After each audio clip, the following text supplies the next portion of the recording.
So hello चगेंग, क्या हालचाल। एक नंबर सर। और आपके सामने हाजिर है आपके गब्बर सर। कैसे हो गब्बर आर्मी? उम्मीद है आप लोग सभी मस्त, बेहतरीन, सुपर और मक्खन मलाई होंगे, जैसे कि आप हमेशा रहते हैं। तो बेटूस कैसन बा? मस्त बा, सुपर बा, बेहतरीन बा और मक्खन मलाई बा। सभी मेरे प्यारे प्यारे भाइयों को राधे राधे, प्यारी प्यारी बहनों को राधे राधे। गुड वाली मॉर्निंग उदिता, शैलेश, कमल, भूमि, कोयल, कैसे हैं आप सभी बेटा? हेलो पीयूष जी, कैसा है बेटू? गुड मॉर्निंग नैन्सी जी, कैसे हैं आप लोग? मानव, लक्ष्य, चलिए। तो हमारा चैप्टर चल रहा था कंसोलिडेशन ऑफ अकाउंट्स, यानी कि आपका जो ये लेक्चर चल रहा था इसमें हमने दो लेक्चर पूरे कवर कर लिए थे। दो लेक्चर हम लोगों ने कवर कर लिए थे और आज हम करने वाले हैं लेक्चर नंबर 3। लेक्चर नंबर 3 में जो मैंने प्रीवियस लेक्चर में कुछ क्वेश्चंस आपको करने को लिए दिए थे वो करेंगे, और हो सकता है कि इसी बीच कुछ नए टॉपिक्स, कुछ नए एडजस्टमेंट्स भी हमको देखने को मिले। ठीक है बेटू, चलिए तो स्टार्ट करते हैं इस क्वेश्चन से। सबसे पहले मैं कुछ नाम अनाउंस करना चाहूंगा जिन प्यारे प्यारे बच्चों ने मेरे पास होमवर्क सेंड किया था। बहुत मजा आया, मेरे पास होमवर्क आया बेटा जी। और ये जो नाम है बेटा तान्या गर्ग, लक्ष्मी अग्रवाल, मुस्मीन, तरुण, श्रेया, लियो, मानव, स्वाति सिन्हा। ये कुछ बच्चे हैं जिन्होंने होमवर्क किया और होमवर्क को कंप्लीट करके मेरे पास सेंड किया। बहुत बहुत अच्छे बेटा, बहुत बहुत सुपर बच्चों, मजा आ गया। ऐसे ही जैसे जैसे मैं आपको होमवर्क देता जाता हूं वैसे वैसे उसकी प्रैक्टिस करिए ताकि आपके कंसेप्ट और अच्छे से निखरेंगे। चलिए तो बात करते हैं इस क्वेश्चन की। कितने बच्चे ऐसे हैं जिन्होंने इस क्वेश्चन को किया? पूरा नहीं आया, क्लियर नहीं हुआ, वो अलग बात है, लेकिन एटलीस्ट आपने ट्राई किया। आपने ट्राई किया, वो मेरे लिए बहुत अच्छी बात है। कितने बच्चे ऐसे जिन्होंने होमवर्क को ट्राई किया? चलिए फटाफट से हाथ ऊपर करो ऐसे करके। कितने बच्चे ऐसे जिन्होंने होमवर्क को किया, प्रैक्टिस करी, इसको जस्ट ट्राई तो किया कम से कम? हेलो शेफाली जी। पीयूष जी टाइम नहीं मिल पाया, नालायक, टाइम निकालो बेटा। चलिए तो ये आपका क्वेश्चन है, dividend paid out of pre acquisition profit and goodwill of subsidy company. ठीक है, from the following balance sheet of a holding company and its subsidy. आपको कंसोलिडेटेड बैलेंस शीट बनानी है। आपको एच आई, कुछ मिसिंग है क्या इसमें?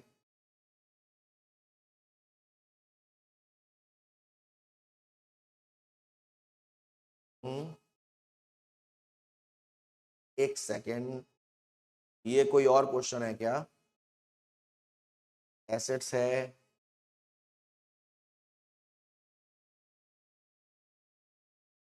आई थिंक यहां से क्वेश्चन है, यहां से क्वेश्चन है। हाँ जी, कितने बच्चे ऐसे हैं जिन्होंने ट्राई किया है? ईमानदारी से बताना।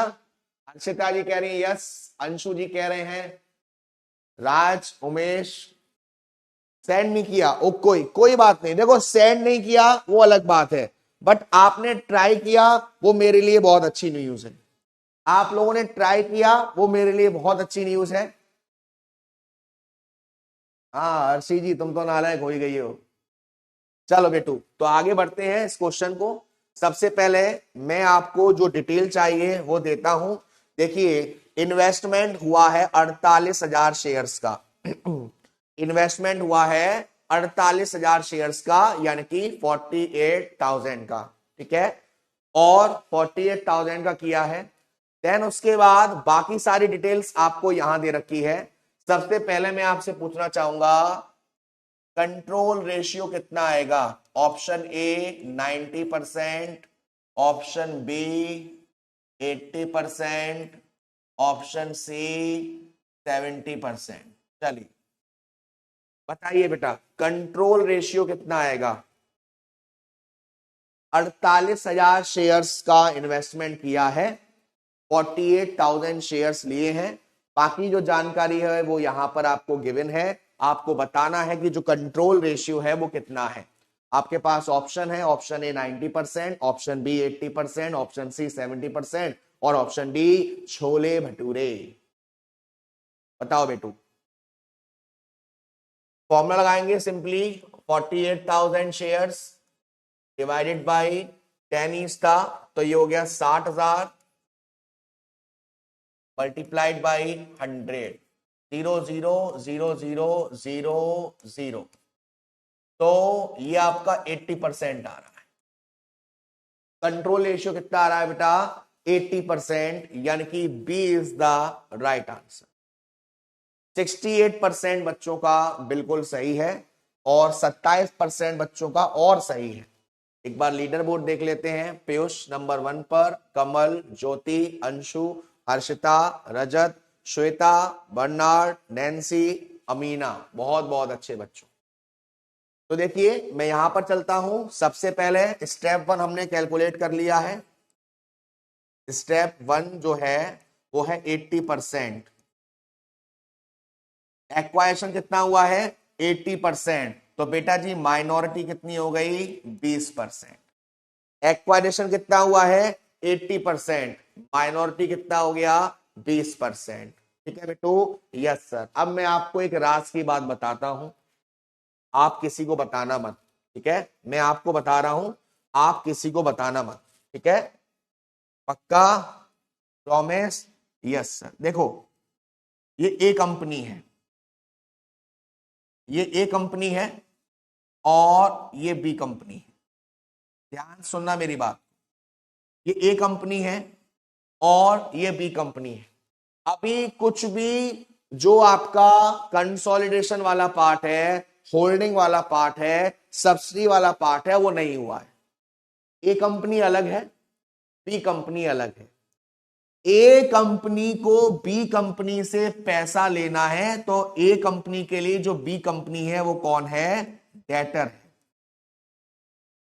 ए कंपनी को बी कंपनी से पैसा लेना है, तो ए कंपनी के लिए जो बी कंपनी है वो कौन है? डेटर है सर। और बी कंपनी को ए कंपनी को पैसा देना है, तो बी कंपनी के लिए ए कंपनी कौन है? क्रेडिटर है। ध्यान सुनना मेरी बात को। अभी कुछ भी होल्डिंग वाला, एक्वाइशन वाला पार्ट नहीं है, उससे पहले की कहानी है कि ए कंपनी को बी कंपनी से पैसा लेना है और ए कंपनी के लिए जो बी कंपनी है वो डेटर है। बी कंपनी को ए कंपनी को पैसा देना है और बी कंपनी के लिए जो ए कंपनी है वो क्रेडिटर है। यहां तक सब क्लियर है? ओके कर दो बेटू, जो मैंने बोला यहां तक सब क्लियर है? Yes sir. अब ए कंपनी ने बी कंपनी में एक्वायरेशन कर लिया। अब ये दोनों एक हो गए। ए कंपनी ने जब बी कंपनी को एक्वायर कर लिया तो ये दोनों एक हो गए। Yes sir. तो क्या अब ए कंपनी बी कंपनी को पैसा मिलेगा? क्या ए कंपनी को बी कंपनी पैसा देगी या बी कंपनी ए कंपनी को पैसा देगी? यस या नो? अब ये दोनों एक हो गए हैं, तो ए कंपनी के जो डेटर हैं बी कंपनी और बी कंपनी के जो क्रेडिटर हैं ए कंपनी, क्या वो पैसा देंगे आपस में? पैसा नहीं देंगे सर, पैसा नहीं देंगे सर। Why this कोलाबरेटी? क्योंकि अब ये दोनों एक कंपनी बन चुके हैं, अब ये दोनों एक हो गए हैं। इस वजह से ए कंपनी के जो डेटर हैं वो माइनस किए जाएंगे और बी कंपनी के जो क्रेडिटर हैं वो भी माइनस करे जाएंगे। कब सर?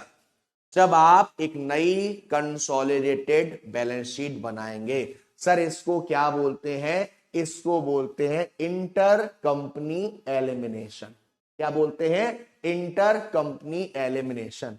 यानी कि एक्वायरेशन से पहले ए कंपनी के डेटर बी कंपनी के क्रेडिटर, ए कंपनी के क्रेडिटर बी कंपनी के डेटर, ए का बिल्स पेबल बी का बिल्स रिसीवेबल, ए का बिल्स रिसीवेबल, बी का बिल्स पेबल। अगर कुछ ऐसी चीजें आपको दे रखी हैं तो जब आप नई बैलेंस शीट बनाओगे, कंसोलिडेटेड बैलेंस शीट, वहां पर वो दोनों अमाउंट आप क्या करोगे, माइनस करोगे। यहां तक ओके है? चलिए अब मैं इस कहानी की शुरुआत करता हूं। आपसे कहा जा रहा है when control was acquired, S Limited had rupees 1,20,000 in general reserve।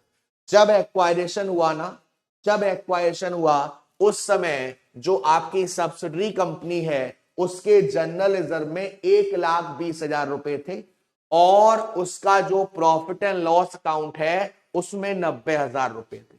यहां तक सब क्लियर है? Yes sir. आगे की बात बहुत ही ध्यान से सुनिएगा। Immediately on purchase of share, H Limited received 48,000 as dividend from S Limited, which was credited to profit and loss account। क्या कहा गया? क्या कहा गया? जिस दिन एक्वायरेशन हुआ उसी दिन, जिस दिन एक्वायरेशन हुआ उसी दिन जो होल्डिंग कंपनी है उसको डिविडेंड मिला है 48,000 का सब्सिडरी कंपनी से। मेरे प्यारे प्यारे बच्चों, मेरे आपसे दो सवाल हैं। सबसे पहला सवाल यह है कि होल्डिंग कंपनी ने जिस दिन एक्वायरेशन किया उसी दिन उनको डिविडेंड मिला है, तो क्या ये 48,000 रुपए का जो डिविडेंड है इसको मैं प्री मानूंगा या पोस्ट मानूंगा? बताओ बेटा। जो 48,000 48,000 का डिविडेंड है इसे मैं प्री मानूंगा या पोस्ट मानूंगा? बताइए क्या मानूंगा मैं इसे, प्री मानूंगा या पोस्ट मानूंगा? बताइए बेटा जी।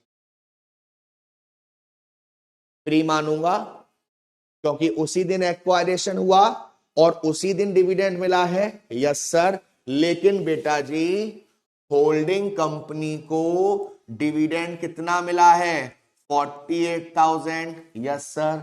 मगर सर होल्डिंग कंपनी ने तो एक्वायरेशन 80% ही किया है ना, यानी कि जब सब्सिडरी कंपनी ने डिविडेंड अनाउंस किया होगा तो उसने तो 100% किया होगा, उसने तो अपने सभी शेयर होल्डर्स को दिए थे। बट होल्डिंग कंपनी के पास कितना परसेंट एक्वायरेशन है? 80% का। इसलिए होल्डिंग कंपनी को डिविडेंड कितना मिला है? 48,000। तो मुझे अगर 100% निकालना है कि 100% डिविडेंड कितना अनाउंस किया, तो क्या आप मुझे बता सकते हैं कि 100% डिविडेंड कितना आएगा? सर बहुत सिंपल है, ये जो 48,000 है ये किसी चीज का 80% है, तो अगर आपका इसको 1% निकालना है तो आप 80 से डिवाइड कर दो और 100% के लिए 100 से मल्टीप्लाई कर दो, तो ये आ जाएगा आपका 60,000। जरा आप सभी प्लीज चेक करके बताइए सही किया है मैंने?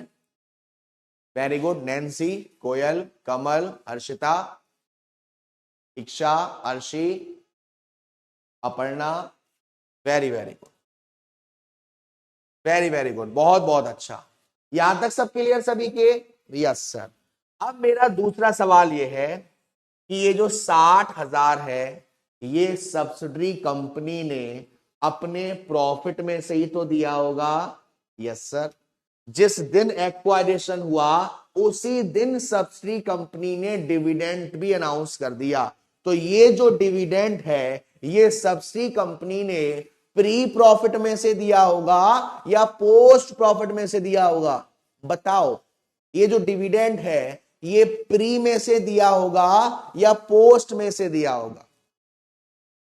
ये जो डिविडेंड है ये प्री से दिया होगा या पोस्ट से दिया होगा? प्री से दिया होगा। Yes sir. आपसे क्वेश्चन में कह रहा है जिस दिन एक्वायरेशन हुआ उस दिन जनरल रिजर्व में 1,20,000 रुपए थे और सब्सिडी कंपनी के प्रॉफिट में थे 90,000, जिसमें से 60,000 का डिविडेंड जा चुका है। 60,000 का डिविडेंड जा चुका है, यानी कि अब आपके पास जो प्री का प्रॉफिट बचा है वो कितना बचा है बेटा? 30,000। अब आपके पास जो प्री का प्रॉफिट बचा हुआ है वो कितना बचा है, 30,000 रुपए। यहां तक समझाया हुआ हर लॉजिक आपको क्लियर है बेटू? ये बताइए मेरे को, यहां तक समझाया हुआ हर लॉजिक आपको क्लियर है? कैसे मैंने डिविडेंड निकाला, क्यों मैंने माइनस किया, कैसे मैंने माइनस किया, हर एक कैलकुलेशन आपको क्लियर है? कुछ पूछना तो नहीं है आपको कैसा भी? कोई दिक्कत, कोई परेशानी बेटू?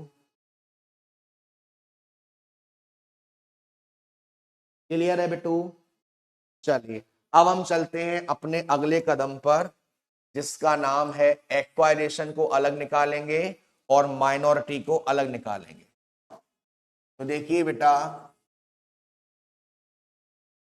यहां पर कर लेते हैं पर्टिकुलर्स, एक्वायरेशन, माइनॉरिटी और वहां पर टोटल। तो पर्टिकुलर्स, यहां पर एच लिमिटेड तो 80% और यहां पर माइनॉरिटी 20% और यहां पर टोटल। ठीक है, ओके। तो सबसे पहले मैं प्री प्रॉफिट की कैलकुलेशन कर लेता हूं।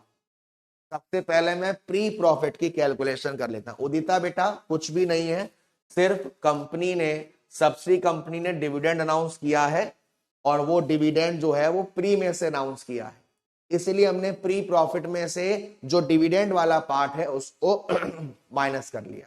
ठीक है, आइए सबसे पहले आपको opening balance of general reserve कितना दे रखा है, 1,20,000। Opening balance of general reserve कितना दे रखा है, 1,20,000 का।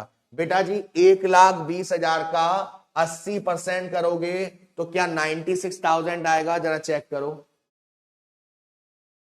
हाँ पीयूष बेटा, प्री एक्वाइशन प्रॉफिट 30,000 का है।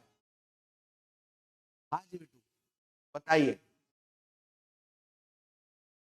जब 1,20,000 का 80% करोगे तो क्या 96,000 आएगा, प्लीज जरा मुझे बताइए।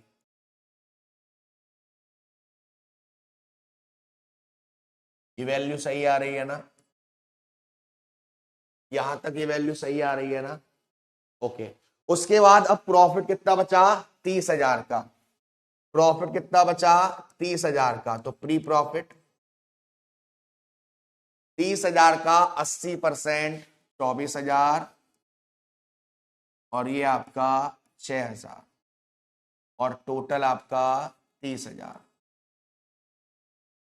और इसको हम एक बार यहां पर अभी क्लोज करते हैं। तो ये आपका आ गया 1,20,000, ये आ गया आपका 30,000 और ये आ गया आपका 1,50,000। यहां तक आप वैल्यू देख लीजिए, किसी को भी कोई दिक्कत है किसी वैल्यू में? किसी भी बच्चे को कोई दिक्कत है बेटा यहां तक किसी वैल्यू में? कोई चीज आपको क्लियर ना हुई हो, समझ में नहीं आई हो, पूछ लो एक बार अच्छे से।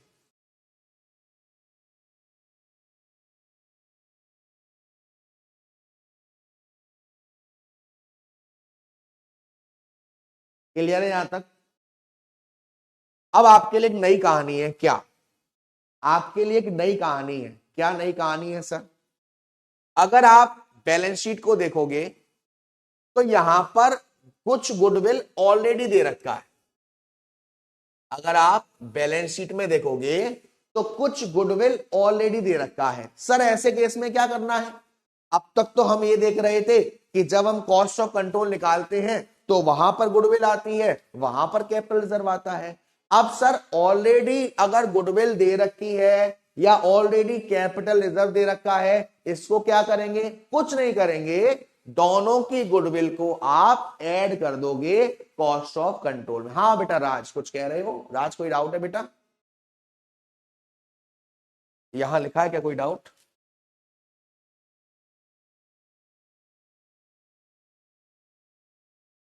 यहां तो नहीं लिखा है बेटा। आगे बढ़ सकते हैं किसी बच्चे को पूछना है?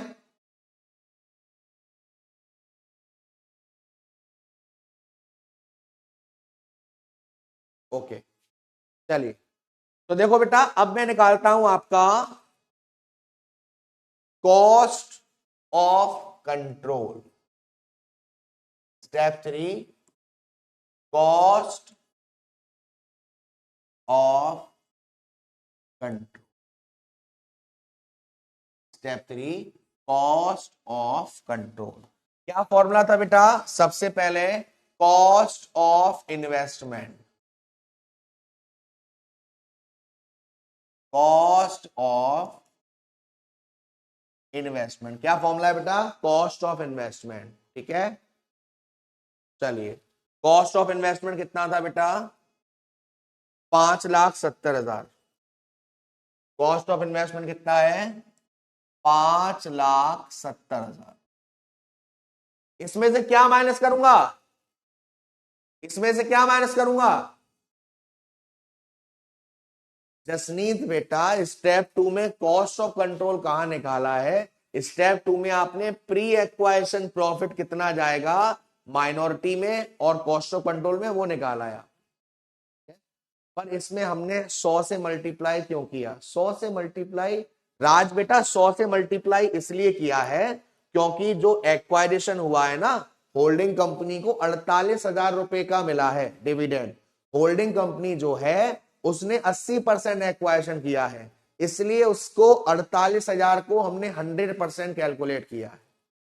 ठीक है, चलिए।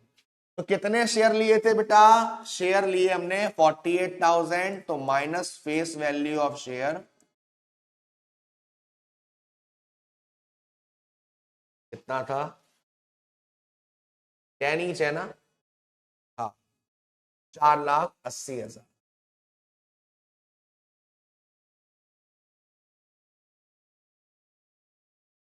ये आपका आ जाएगा 90,000 रुपए। ये आपका आ गया 90,000 रुपए, राइट? Yes sir. अब आपको डिविडेंड भी मिला था भैया, आपको डिविडेंड भी मिला है, तो डिविडेंड क्या हो जाएगा? माइनस, क्योंकि ये भी तो फायदा ही है। अब कितना आ गया आपका? 42,000। अब जो गुडविल ऑलरेडी दे रखी है आपको उसको ऐड कर दो। कितनी दे रखी है बैलेंस शीट में? 90,000 और 30,000 की, यानी कि 1,20,000 रुपीज। इन दोनों को आप प्लस करोगे तो आएगा 1,62,000। अब इसमें से क्या माइनस कर देंगे? इसमें से जो आपका प्री प्रॉफिट आया है वो आप माइनस कर देंगे। कितना आया है प्री प्रॉफिट? 1,20,000 रुपए का। तो ये आपका आ रहा है 42,000 प्लस में। 42,000, हाँ जी, 42,000 का प्लस में आंसर आ रहा है। तो ये क्या निकल के आया? ऑप्शन ए गुडविल या ऑप्शन बी कैपिटल रिजर्व? बताइए बेटा, ये क्या निकल के आया अगर आंसर प्लस में आ रहा है तो? ऑप्शन ए गुडविल या ऑप्शन बी कैपिटल रिजर्व? क्या निकल के आया बेटा जी? ये लोग गौरव कह रहे हैं सर हमने गुडविल ऐड क्यों किया है? बेटा क्योंकि क्वेश्चन में गिवन है, जब कभी भी बैलेंस शीट में ऐसी चीज होगी गुडविल से रिलेटेड तो उसको हम ऐड कर देंगे। कैपिटल रिजर्व होती तो उसको माइनस में काउंट कर रहे होते। ठीक है बेटू?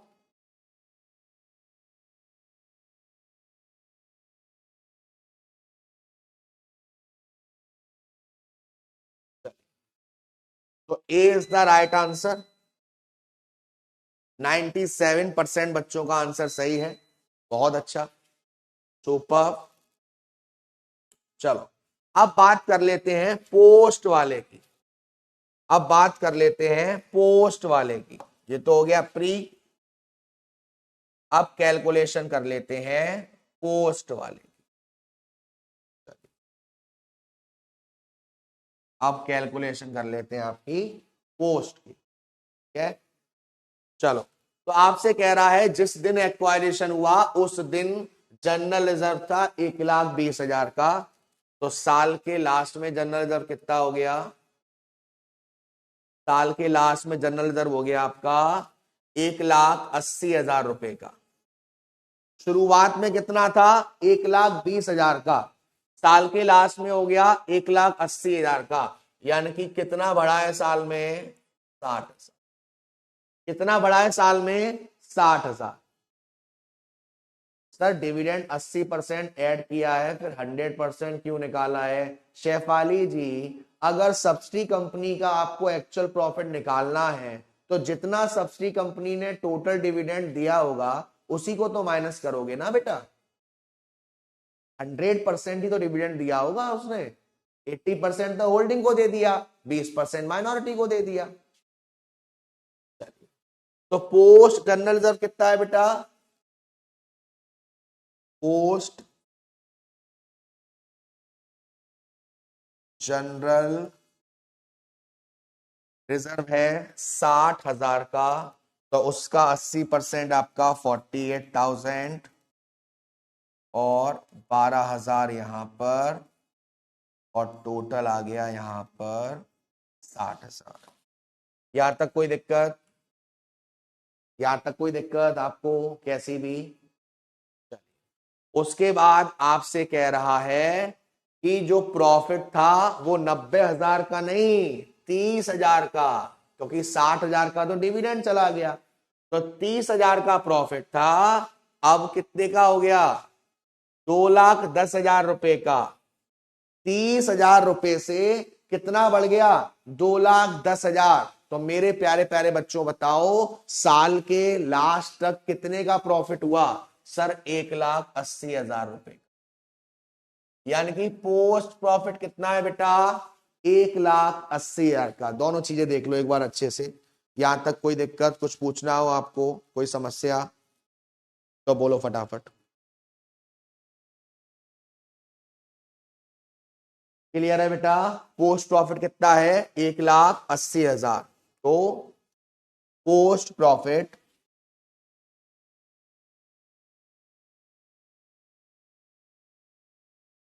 1,80,000 का 80% 1,44,000 होगा क्या? जरा चेक करिए, सही है क्या कैलकुलेशन?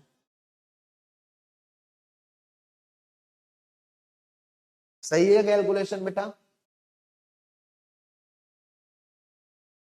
चलिए, तो अब जरा टोटलिंग कर लेते हैं। इसको जोड़ोगे तो कितना आएगा आपका? 1,92,000 आएगा क्या? और इसको जोड़ोगे तो 48,000, और इसको जोड़ोगे तो 2,40,000। अब मेरा आपसे एक सवाल है बेटा जी, ये वाला जो अमाउंट आया है 1,92,000 का, ये अमाउंट कहां पे जाएगा? ये जो अमाउंट आया है 1,92,000 का, इसको आप कहां डालेंगे? क्योंकि माइनॉरिटी में तो कोई फर्क नहीं है, प्री हो या पोस्ट हो, उसमें आपको कोई टेंशन वाली बात नहीं है। हाँ जी बेटू, बताइए।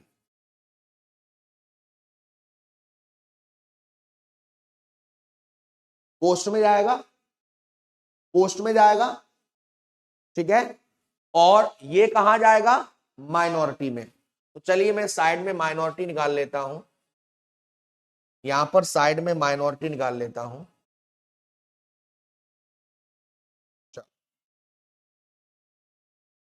चलिए, माइनॉरिटी इंटरेस्ट,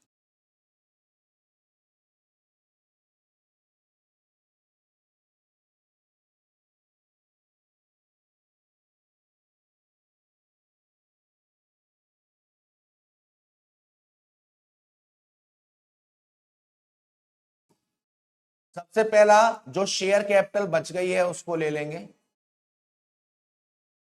सबसे पहला जो शेयर कैपिटल बच गई है उसको ले लेंगे। 6,00,000 में से 4,80,000 चले गए, ठीक है। तो बचे कितने बेटा? बचे कितने? 1,20,000 रुपए। उसके बाद प्लस प्री प्रॉफिट कितना आया था, 30,000 रुपए। उसके बाद प्लस पोस्ट प्रॉफिट कितना आया था, 48,000 रुपीज। बेटा जी आप बताइए क्या माइनॉरिटी में सब हो गया है, इतना ही आएगा या कुछ बचा हुआ है? क्या माइनॉरिटी में सब हो गया है, सारी कैलकुलेशन हो गई है या कुछ और भी आना बाकी है? बताइए बेटा। देखिए इसे, हमने बचे हुए शेयर डाल दिए, हमने प्री प्रॉफिट डाल दिया, हमने पोस्ट प्रॉफिट डाल दिया। क्या इसमें अब कुछ और भी आना है या सारा हिसाब किताब हो चुका है?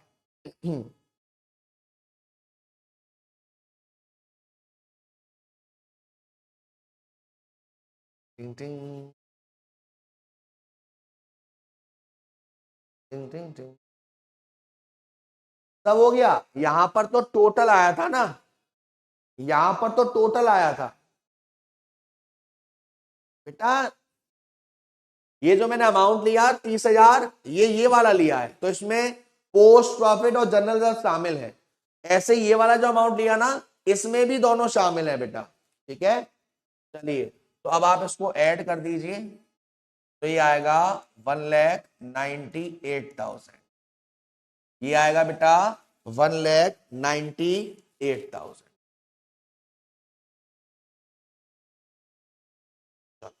ये आएगा 1,98,000। यहां तक ओके है बेटू सबको? कोई भी दिक्कत? चलिए अब हम चलते हैं आपकी फेवरेट चीज पर, कंसोलिडेटेड बैलेंस शीट, और वन बाय वन सारी चीज को समझते चलेंगे। Consolidated balance sheet,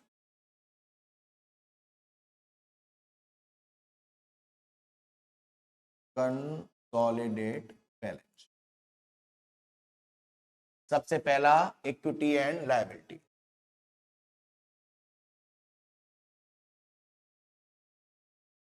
equity and liability. चलिए अब मुझे बताइए, सबसे पहला इक्विटी एंड लायबिलिटीज में शेयर कैपिटल दोनों का आएगा या एक का आएगा? दोनों का आएगा या एक का आएगा? सर एक का आएगा, 15 लाख शेयर कैपिटल। तो share capital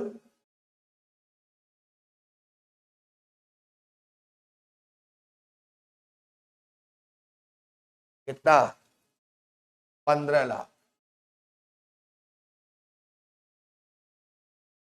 share capital, 15 lakh. ठीक है, चलिए आगे बढ़ेंगे। ये हो चुका। अब मेरी बात बहुत ध्यान से सुनना। अब जो आपकी होल्डिंग कंपनी है उसका कंबाइंड में डालूंगा analysis of profit and loss, यानी कि उसमें जनरल रिजर्व भी जोड़ूंगा, उसमें प्रॉफिट को भी जोड़ूंगा, सारी कैलकुलेशन करूंगा। ठीक है, तो एनालिसिस ऑफ जनरल रिजर्व,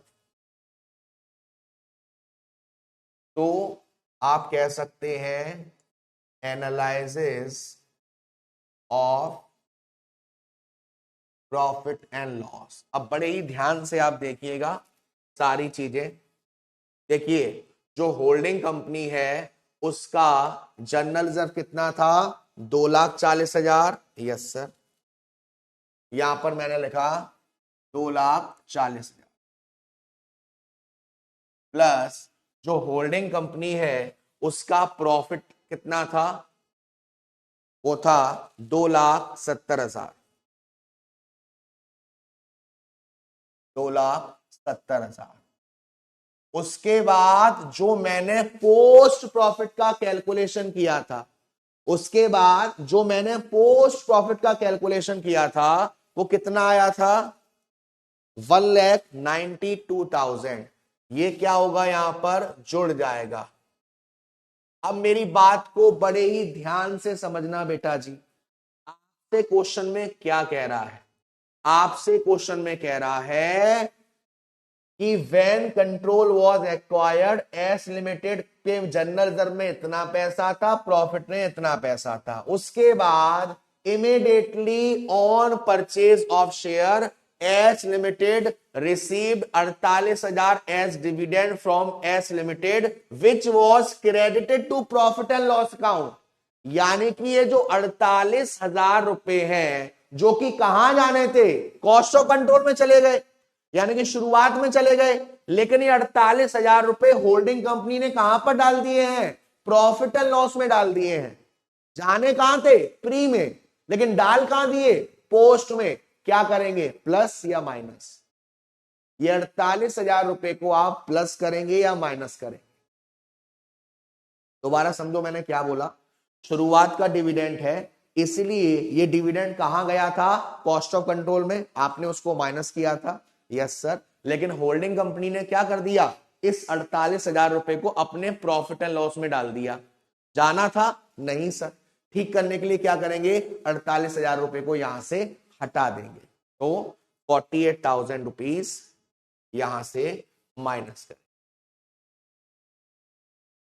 ठीक है, अब मैं जरा अपना यंत्र लेके आता हूं। मेरा यंत्र कहां गया भाई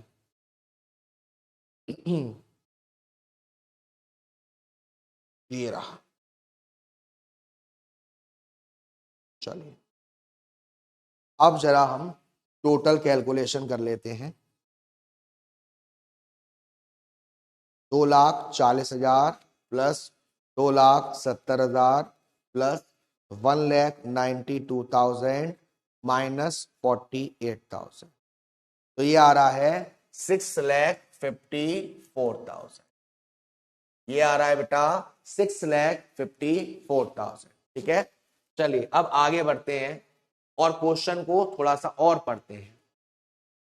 debtors of S limited include 60,000 due from S Limited, whereas creditors of S Limited includes 40,000 due to S Limited, the difference being accounted for by a check in transit। आपसे क्या कह रहा है, आपसे कह रहा है जो होल्डिंग कंपनी है उसके डेटर है, और डेटर कौन है, सबसे लिमिटेड। कितने रुपए का, 60,000 रुपए का।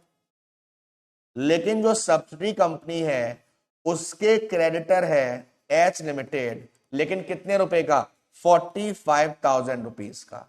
बाकी का 15,000 रुपए कहां है, बाकी का जो 15,000 रुपए है वो सब्सिडी कंपनी कह रही है कि भाई साहब हमने भेज दिया है, आता ही होगा पैसा, चेक हमने इशू कर दिया है, रास्ते में होगा, कहीं चटनी खा रहा होगा, मोमोज खा रहा होगा, आ रहा होगा।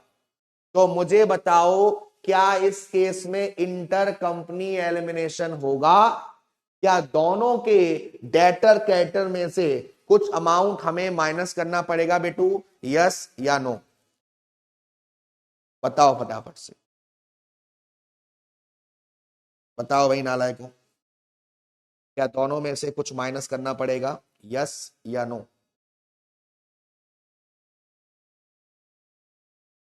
ठीक है, माइनस करेंगे। चलिए कहां है भाई, सैंड्री कैरेक्टर्स 1,50,000 1,20,000। तो देखो सैंड्री कैरेक्टर्स एच लिमिटेड कितना था,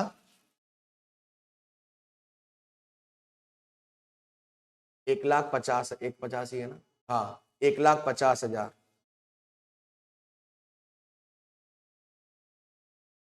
और एस लिमिटेड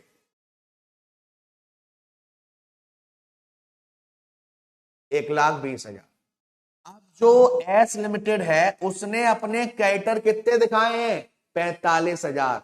तो उसको क्या करना पड़ेगा, माइनस करना पड़ेगा, माइनस इंटर कंपनी डेप्ट, माइनस इंटर कंपनी डेप्ट। कितने का डेप्ट है बेटा, 45,000 रुपीज। तो अब जोड़ लेते हैं, 1,50,000 प्लस 1,20,000 माइनस 45,000, तो ये आ गया आपका 2,25,000 रुपए। ये आ गया आपका 2,25,000 रुपए। ठीक है। उसके बाद और क्या दे रखा है, आउटस्टैंडिंग एक्सपेंस है 60,000 का और 30,000 का। तो यहां पर आउटस्टैंडिंग एक्सपेंसेस एच लिमिटेड 60,000 और एस लिमिटेड 30,000।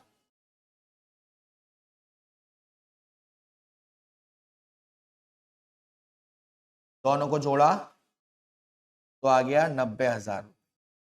बेटा जी जरा देखो सारी चीज हो गई है या कुछ और बचा है, जरा आप देखो क्या बैलेंस शीट के लायबिलिटी साइड में कोई और चीज ऐसी है जो बची है या सब हो गया। सारे तारे तोड़ ले आवा तेरे कदम चिरक दिया मैं, सब हो गया है या कुछ रह गया है। जसमीत बेटा आपको ऐसे ही करना है जैसा मैं करवा रहा हूं, जैसे आपको बैलेंस शीट गिवन होगी सेम टू सेम वैसे ही छापनी है। वेरी गुड, माइनॉरिटी इंटरेस्ट बचा हुआ है, सुपर, बहुत अच्छे बच्चों। कितना आया था माइनॉरिटी इंटरेस्ट, 1,98,000।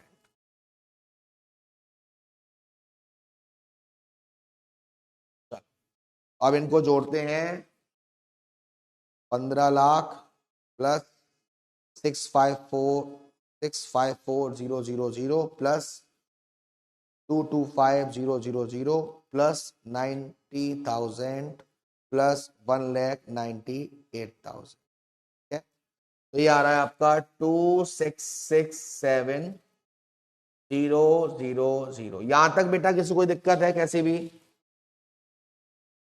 यहां तक कोई दिक्कत किसी को, सब एक नंबर है, कुछ पूछना तो नहीं है। चलिए आगे बढ़े बेटा, फॉर्मेट बना लेते हैं, टिंग टिंग टिंग टिंग टिंग टिंग टिंग टिंग।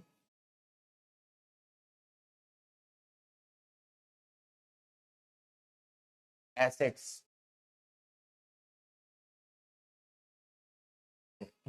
अब यहां पर सॉरी, सबसे पहले गुडविल का अमाउंट कितना निकल के आया, अब हमारे पास 42,000 आया था शायद, यस सर। तो गुडविल डाल देंगे 42,000, गुडविल डाल देंगे 42,000। उसके बाद और क्या था एसेट्स में,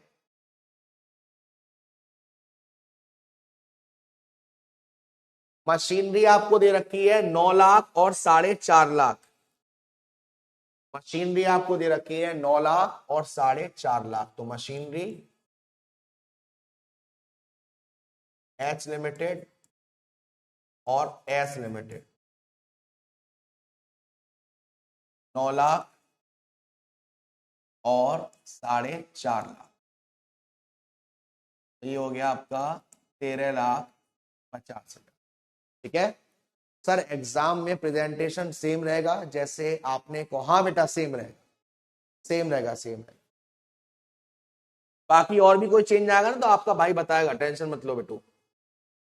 उसके बाद स्टॉक आपको दे रखा है 2,40,000 का और 1,50,000 का। तो स्टॉक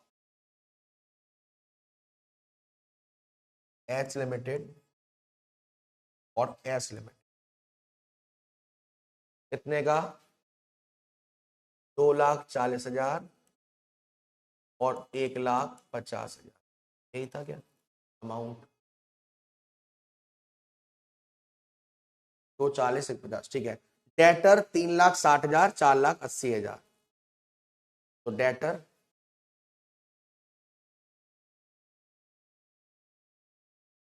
डेटर एच लिमिटेड और एस लिमिटेड कितना बेटा जी,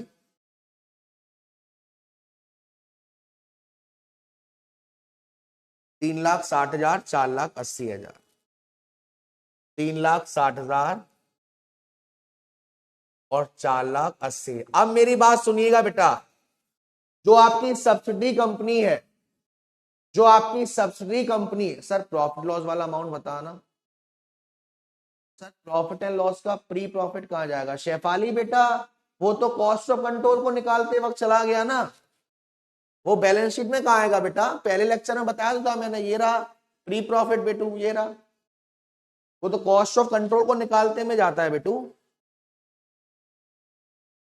चलिए, तो अब मैंने आपसे कहा कि जो सब्सिडी कंपनी है वो कह रही है कि हमारे क्रेडिटर से 45,000 के, ठीक है, तो आपने माइनस कर दिया। होल्डिंग कंपनी कह रही है हमारे डेटर है 60,000 के, तो कितना माइनस करोगे? 60,000। Inter company elimination. बाकी का पैसा कहां गया? सर बाकी का पैसा हमने चेक से भेज दिया है, आ रहा होगा, यानी कि वो भी हमारे लिए क्या है? एक एसेट्स है। ठीक है, चलिए 3,60,000। ये देखो शेफाली जी कह रही है थैंक यू गरिमा, मतलब हमसे कोई थैंक यू तक नहीं कहता। थैंक यू गरिमा जी, पाओ भाजी, क्या बात है। चलो बेटू, अब आपका बचा कैश 60,000 30,000। तो यहां पर कैश और बैंक बैलेंस मैं ऐड करके लिख दे रहा हूं क्योंकि स्पेस नहीं बचा है बेटा। 60,000 और 30,000 दोनों को जोड़कर 90,000। 60,000 और 30,000 दोनों को जोड़कर 90,000। ठीक है, अब आपसे कहा था कि एक चेक आ रहा है आपके पास 15,000 रुपए का, चेक इन ट्रांजिट, तो वो भी हमारी क्या है? एसेट्स का ही पार्ट है। वो भी हमारी एसेट्स का ही पार्ट है। ठीक है, चलिए तो अब देख लेते हैं एक बार। 42,000 प्लस 13,50,000 प्लस, इसका हमने टोटल लिखा ही नहीं है क्या? हाँ लिखा नहीं है। 2,40,000 प्लस 1,00,000, सॉरी पहले लिख ले रहे हैं। 2,40,000 प्लस 1,50,000, 3,90,000। अब टोटलिंग करते हैं। 42,000 plus 50,000 plus 3,90,000 plus 7,80,000 plus 90,000 plus 15,000। तो यहाँ का आ रहा है आपका 266,7,000 और पीछे का आ रहा था 266,7,000। बैलेंस शीट मैच हो रही है अभी, बैलेंस शीट मैच हो रही है। सर वहां चेक बाय ट्रांसफर था तो सेम होगा। हाँ बेटा सेम होगा, चेक इन ट्रांजिट कर सकते हो, चेक इन ट्रांसफर कर सकते हो, कुछ भी कर सकते हो बेटू, है ना। आगे बढ़ते हैं नेक्स्ट क्वेश्चन पर। यहां पर आपसे कह रहा था following is the extract of H limited and H limited. Surplus दे रखा है, कैरेक्टर्स दे रखा है आपको, और उसके बाद एसेट दे रखा है, ठीक है, इन्वेस्टमेंट दे रखा है, ठीक है। आपको क्या करना है, यहाँ पे कुछ मिसिंग है क्या? यहाँ पर लग रहा है शेयर्स की वैल्यू नहीं दे रखी, हटाओ इसे। शेयर्स की वैल्यू नहीं दे रखी बेटा, क्या शेयर्स की वैल्यू नहीं दी है। ऐसे तो आ जाएगी शेयर की वैल्यू माइनस करके, बट इसे हटाते हैं, इसे यहीं डिलीट कर दे रहे हैं। चलो नेक्स्ट क्वेश्चन देखते हैं। The balance sheet of Chandrama limited and its subsidy Tara limited as on 31 March 2022 आपको दे रखा है। चंद्रमा लिमिटेड की जो है वो है 60 लाख और तारा लिमिटेड की 15 लाख। चंद्रमा लिमिटेड एक होल्डिंग कंपनी है और तारा लिमिटेड एक सब्सिडरी कंपनी। ठीक है, चलिए आगे बढ़ेंगे। रिजर्व एंड सरप्लस में आपको जनरल रिजर्व सरप्लस दोनों जोड़ के दे रखा है और इधर भी आपको दे रखा है, ठीक है। और आगे बढ़ेंगे, एसेट्स आपको दे रखी हैं, ठीक है। और आगे बढ़ेंगे, आपको इन्वेस्टमेंट दे रखा है, आपको इन्वेस्टमेंट दे रखा है जो चीज आपके काम की है। कितना दे रखा है? 12,000 शेयर। कितना दे रखा है? 12,000 शेयर। जरा इस अमाउंट को अच्छे से देख लो बेटा, कितना दे रखा है? 12,000 शेयर। अब मैं चलता हूं शुरुआत की बैलेंस शीट पर, ये लीजिए और मुझे बताइए कॉस्ट ऑफ कंट्रोल कितना आएगा। कॉस्ट ऑफ कंट्रोल कितना आएगा? 12,000 शेयर। सर का एक्सपीरियंस है। अरे नालायक हूं। अबे कहाँ चले गए? क्या रे? दरवाजा दरवाजा कौन सा दरवाजा तोड़ना है भाई? कौन सा दरवाजा तोड़ना है? सर जैसे क्वेश्चन में हेडिंग भी है, सब हेडिंग भी है, तो ऐसे बनाना है या जैसे बनाया था पिछले? बेटा आपको जैसे बैलेंस शीट गिवन होगी ना बनी हुई, आपको वैसे ही बनानी है। ठीक है, जैसे गिवन होगी वैसे ही आपको बनानी है।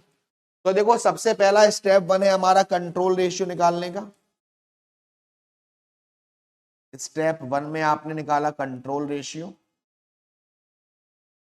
कितना बेटा? 12,000 शेयर्स डिवाइडेड बाई, यहां पर 100 ईच है तो 15,000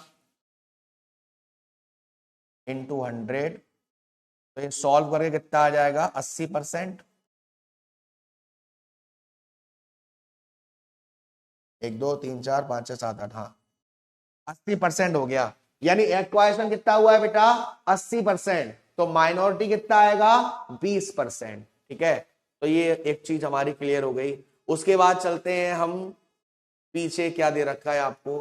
पीछे आपको दे रखा है surplus of Chandrama limited includes 10% of dividend received from Tara. Tara दोबारा डिविडेंड आ गया, डिविडेंड आ रहा। चलिए और आगे बढ़ते हैं। On 1 April 2021 surplus of Tara limited stood ₹7,75,000 and general reserve at ₹30,000। Okay, अच्छी बात है। Chandrama limited revalue plant and machinery of Tara limited at the time of purchase of share by ₹2,00,000 more than its book value. तो 2,00,000 का फायदा भी आपको दिख गया। यहां तक कोई ऐसी एडजस्टमेंट है जो आपको क्लियर नहीं हो रही हो, समझ नहीं आ रही हो? यहां तक करी गई ऐसी कोई भी आपको जो आपको दिक्कत दे रही हो, आपको समझ नहीं आ रही हो? बताओ बेटा।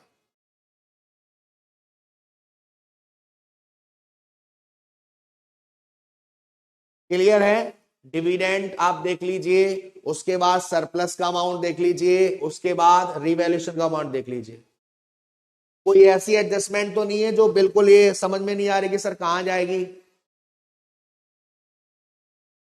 चलिए और आगे बढ़ते हैं। आगे आपसे कह रहा है inventory of Chandrama limited includes ₹80,000 of inventory at cost purchase from Tara limited. Further trade receivable of Tara limited includes 2,40,000 for the sale to Chandrama limited on which Tara limited makes a profit of ₹60,000। Sir ये क्या है? ये आपके लिए एक नई चीज आ गई। ये आपके लिए एक नई चीज आ गई। अब बड़े ही ध्यान से समझिएगा बेटा। इसको कहते हैं हम अनरियलाइज्ड प्रॉफिट। क्या कहते हैं बेटा? Unrealised profit. सर ये क्या होता है? बड़े ही ध्यान से मेरी बात सुनिएगा और फिर मैं आपसे ही पूछूंगा और आप ही बताएंगे और वो भी सही बताएंगे। ठीक है, देखिए क्या होता है सर अनरियलाइज्ड प्रॉफिट। देखो बेटा जी, ये ए कंपनी है, ठीक है, और ये बी कंपनी है।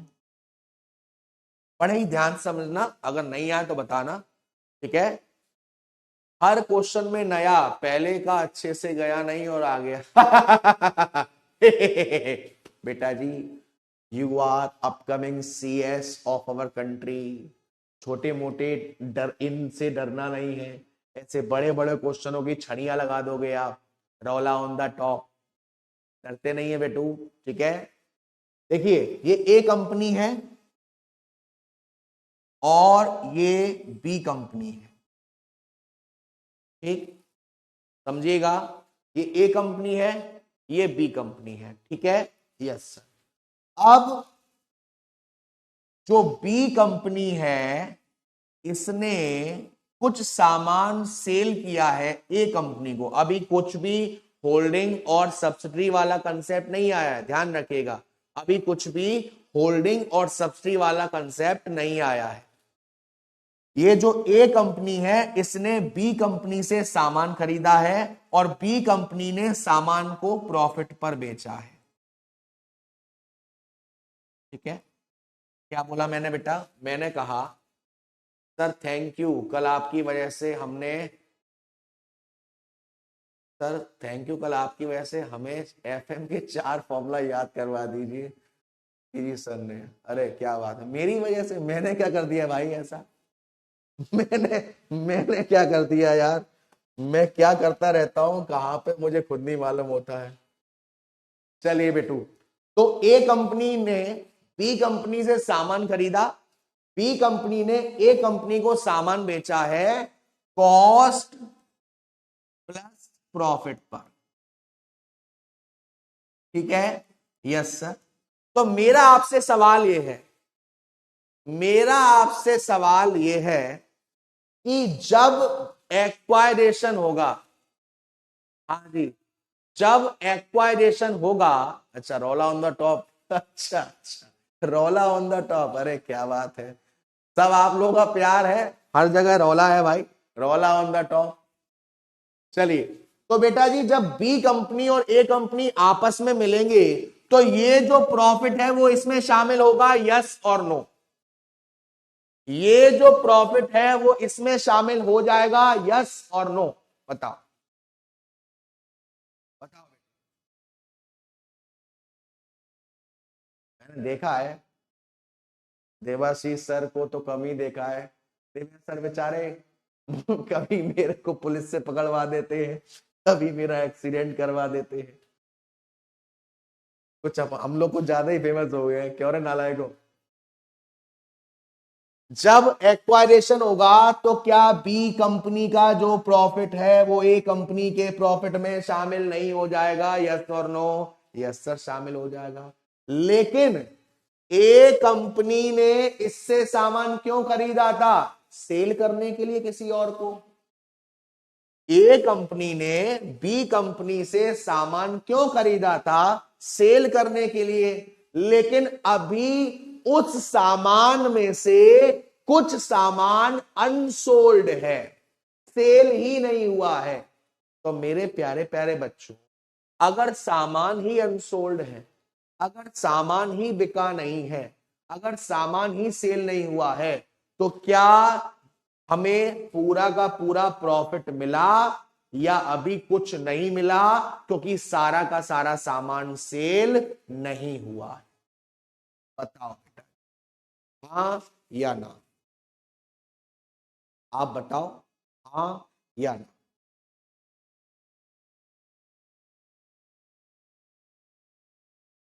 बताइए, अच्छे से सोचो मेरे क्वेश्चन को और फिर आंसर दो। नहीं आता है, नहीं भेजे में घुसता है तो वो आपका भाई बताएगा, लेकिन फिलहाल सोचो और आप मुझे बताओ।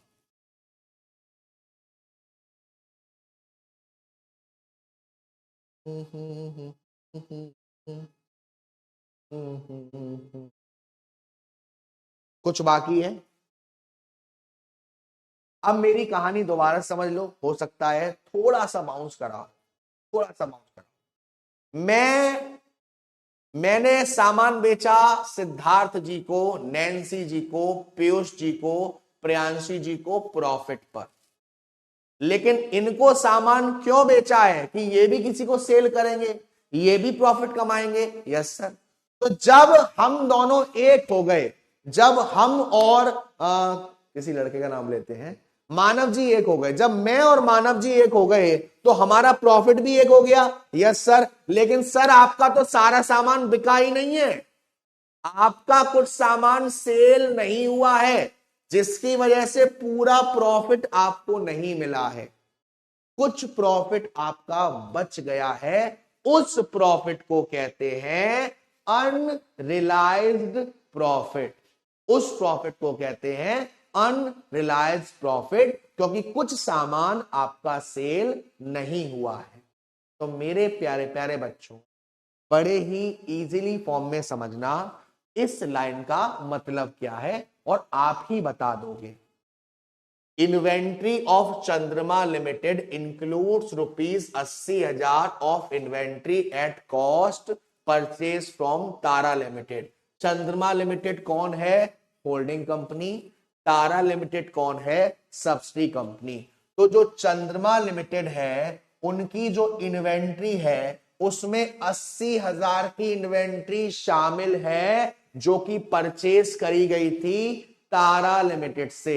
तो मेरे प्यारे प्यारे बच्चों, अगर 80,000 की इन्वेंट्री अभी भी शामिल है तो ये 80,000 का अनसोल्ड स्टॉक नहीं हो गया? यस और नो?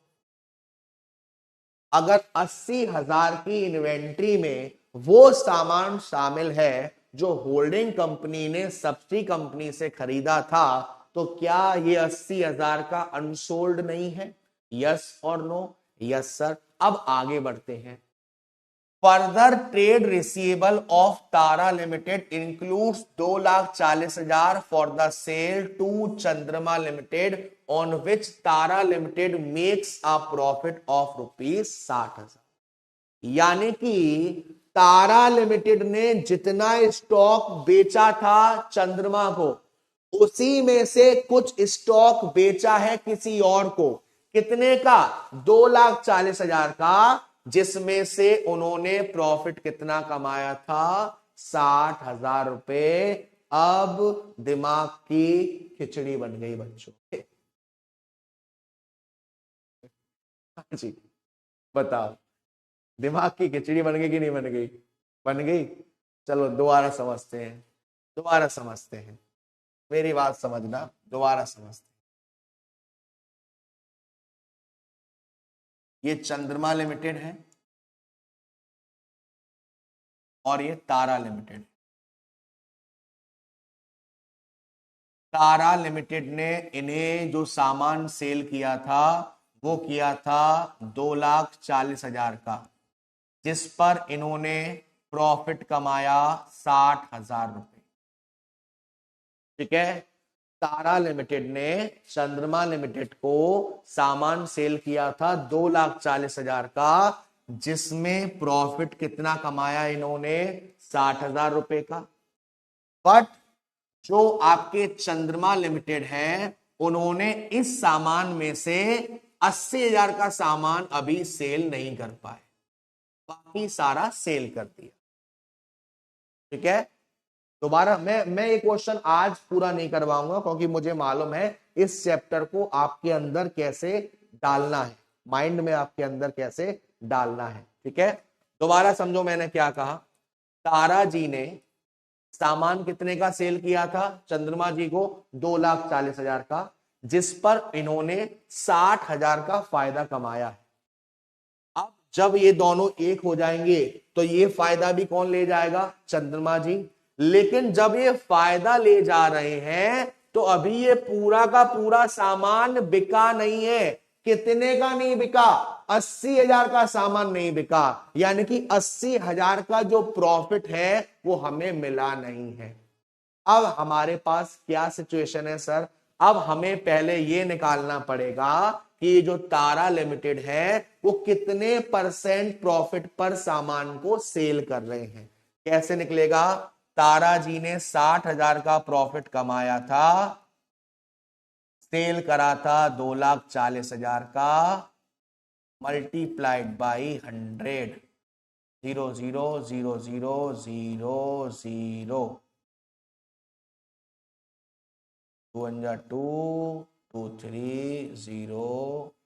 25% आ रहा है क्या बेटा? जरा बताइए प्लीज। 25% आ रहा है क्या बेटा? 25% आ रहा है क्या? ठीक है। यानी कि तारा जी ने 25% का फायदा कमाया 60,000 रुपए का, लेकिन अभी इसमें से कितने का गुड्स बच गया? 80,000 का। यानी कि 80,000 का 25%, यानी कि 20,000 रुपए का प्रॉफिट अभी तक रियलाइज्ड हुआ ही नहीं है, क्योंकि वो सामान तो अभी गोडाउन में पड़ा हुआ है। तो सर अब इसका क्या करेंगे?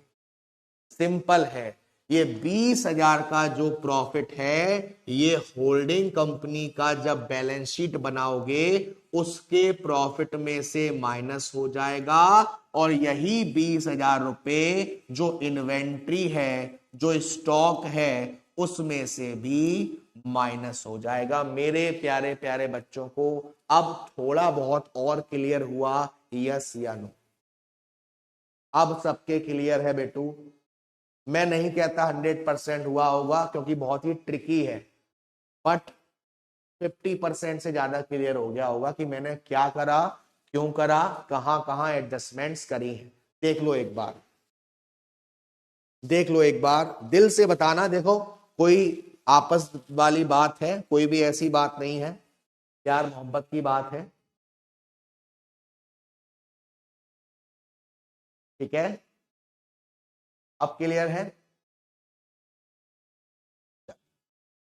मेरी गारंटी है जैसे ही 3-4 क्वेश्चन को लपक के करोगे ना, क्लियर हो, ठीक है? मैं आपको एक बार दोबारा समझाता हूं और फिर आप खुद कहोगे सर क्लियर हो गया, आप खुद कहोगे क्लियर हो गया। ध्यान समझना। चलिए, मैं हूं और नैन्सी जी हैं, नहीं नैन्सी नहीं, निशांत जी हैं। मैं हूं और निशांत जी हैं, पीयूष जी हैं। मैंने इन सबको सामान बेचा है, सामान गया तेल लेने, मैंने इनको सामान बेचा है 50,000 के प्रॉफिट पर। Yes sir. अब जब एक्वाइजेशन होगा तो मेरा ये जो 50,000 का प्रॉफिट है वो इन्होंने ले लिया। Yes sir. बट उसमें से कुछ सामान सेल ही नहीं हुआ, तो जब सामान सेल ही नहीं हुआ तो प्रॉफिट कैसे हो गया? तो और प्रॉफिट आपने पहले से ही जोड़ के रखा हुआ है, तो उसको ठीक करने के लिए जितना सामान अनसोल्ड रह गया है उस प्रॉफिट को हम माइनस कर देंगे दोनों जगह से। कहां कहां से? होल्डिंग कंपनी के प्रॉफिट में से और स्टॉक में से, अनरिलायंस्ड प्रॉफिट। अब कितना क्लियर है? अब क्लियर है बेटू? थोड़ा और अच्छे से, अब क्लियर है थोड़ा और अच्छे से? बताओ बेटा, अब क्लियर है थोड़ा और अच्छे से? अब क्लियर है बेटू? सभी को थम्स अप कर दो दबा के। अब क्लियर है अच्छे से? अब क्लियर है बेटू? थम्स अप मार दो एक बार ताकि मालूम पड़ जाए कितने मेरे प्यारे प्यारे बेटू इस समय क्लास भी कर रहे हैं। अब क्लियर है बाबू?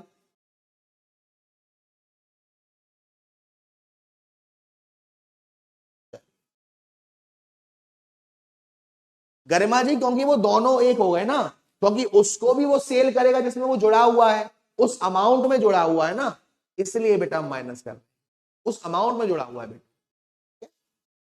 चलिए, तो मैं आपको ये वाला क्वेश्चन अभी नहीं करवा रहा हूं क्योंकि मुझे मालूम है कि आपको अच्छे से नहीं होगा, बट मैं चाहूंगा कि इस क्वेश्चन को आप एज अ होमवर्क अच्छे से करें। एक ये वाला क्वेश्चन और इसका नेक्स्ट क्वेश्चन, ये वाला क्वेश्चन। देखिए, भले ही आपसे थोड़ा आएगा, भले ही आपसे बहुत कम आएगा, या फिर भले ही आपसे बिल्कुल भी नहीं आएगा, लेकिन थोड़ी बहुत जितनी एडजस्टमेंट्स आप कर सकते हैं, जितनी प्रैक्टिस आप कर सकते हैं, उतनी करिएगा। एक स्टेप आए आपसे, 2 स्टेप आए, 3 स्टेप आए, जितना भी आपके पास हो पाए, आप प्लीज क्वेश्चन को करिएगा और करने के बाद मेरे को सेंड करिएगा। ठीक है बेटू?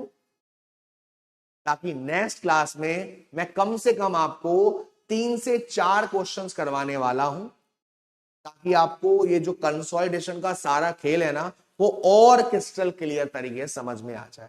यानी कि लगभग आप कह सकते हो जितने आपके होमवर्क के क्वेश्चन मैं दे रहा हूं आज, नेक्स्ट क्लास में वो सारे के सारे मैं आपको सॉल्व करवाऊंगा, और आप कह सकते हो कि लेक्चर 4 में ही कंसोलिडेशन में रोला हो जाएगा। बस प्लीज आप प्रैक्टिस करिएगा बेटू, और प्रैक्टिस करने के बाद मुझे आप जहां कहीं भी सेंड कर सकते करिएगा, तभी हो पाएगा अपना रोला ऑन द टॉप। ठीक है बेटू? तो आज के लिए इतना ही, मिलते हैं आपसे बेटू अगली क्लास में। तब तक के लिए मेरे प्यारे प्यारे बच्चे अपना ध्यान रखेंगे, खाना पीना खाते रहेंगे, माँ बाप का ध्यान रखेंगे। Tata, bye bye, see you. Gabbar sir, Gabbar army, hashtag रौला on the top. Bye bye बेटूस, लव यू सो मच।